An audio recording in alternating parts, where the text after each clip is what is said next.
So guys, I'm going to go over the history of lactate a little bit and where some of the mistakes were made, and that unfortunately they keep on going even though we should know better by now. But so a lot of the mistakes were done early on because at that moment, honestly, technology was not advanced enough to allow us to understand, to test certain things, and a lot of that I was talking about, like the Haldane work on acid-base chemistry, had not been done yet. So a lot of the early experimentation on lactate come from chemistry, but not necessarily like biochemistry, not chemistry toward physiology, just pure chemistry, and that led to some mistakes being made when it came to take that knowledge and put it toward the human body. So as I was talking about, in 1780, Carl Schill discovered lactic acid, and the whole era of lactate, I guess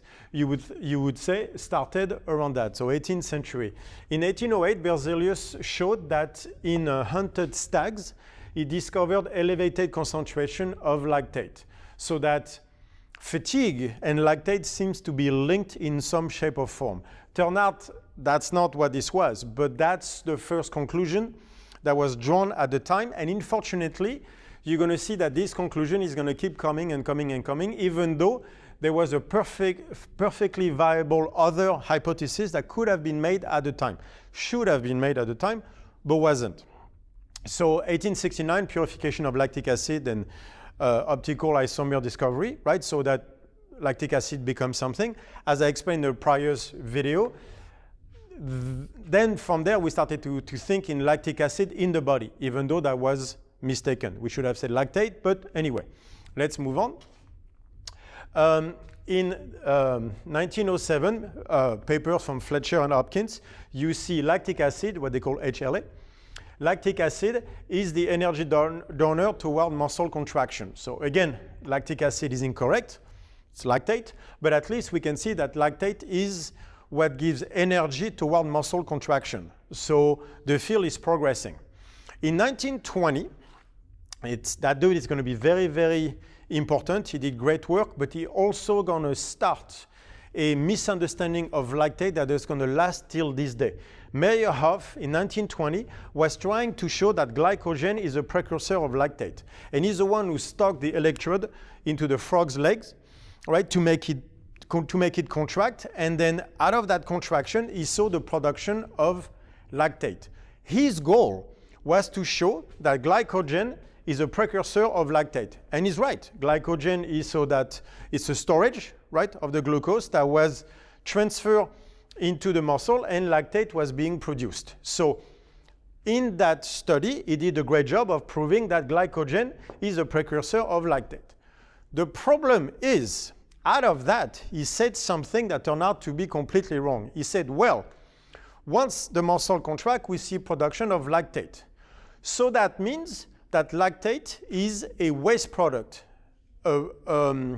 like in a way, almost like a toxin, a waste product that is being created anaerobically, which means the problem is the muscle frog was by itself, without the rest of the frog, just by itself. Contracting cannot get oxygen from the body of the frog. Therefore, in an aerobic situation, we see lactate being produced. So therefore, lactate is a waste product. And that thing is going to stick around for 100 years, creating the problem. There was another way to look at it, is that lactate being produced is fuel for the muscle that could not be used. You know why? Because you lack the rest of the frog. The problem is that leg could not use the lactate properly because he couldn't use shit because that thing was dead. It was just a leg. He lacked the rest of the frog to make the whole thing work. And by the way, that frog leg was not kept at the same temperature as the frog itself. There's a number of issues there. But that idea that lactate is a waste product that happens anaerobically speaking started there and started the whole shit show that till today we're trying to clarify. So around the 1940s, the same time that Haldane is doing his acid-base physiology work, the glycolytic pathway is being set by Emden and Meyerhoff. What does that mean? That means glycolysis. The problem with that is, as they established glycolysis at all the steps, their idea was that glycolysis stopped at pyruvate. I will make a lecture on all this, don't worry. Glycolysis stops at pyruvate, and after that you have two conditions. Either there is oxygen present, aerobic conditions, or there is no oxygen present, anaerobic condition. If there is no oxygen present, the pyruvate turns into lactic acid. That lactic acid will be broken down in lactate and hydrogen ion. That is wrong. And so if there is oxygen, then we can start to go toward the rest of the TCA cycle and everything that happens from there. There's a number of problems with this that I will explain in the video I'll do about glycolysis. I don't want to go into it too much. But out of that idea, what does that mean? That means if there's no oxygen, pyruvate turns into a waste product, lactic acid, right? And out of that, we're going to go at lactic acidosis, which means why muscle get tired. So out of that simple wrong conclusion out of this study that was not to decide glycolysis yet, we set almost like a mental block toward what lactate is that will turn eventually around the 40s into lactate is a waste product, and in anaerobic condition we get muscle fatigue because of the accumulation of lactate, lactic acidosis and all this. And as I will show you, this is entirely wrong. The end product of glycolysis is not pyruvate, it's directly lactate. Lactic acidosis, the way it was shown, cannot occur thermodynamically speaking into a human being. When we see those transformations, lactic acidosis, the way it is explained, at the body temperature of a normal human being, they do not happen.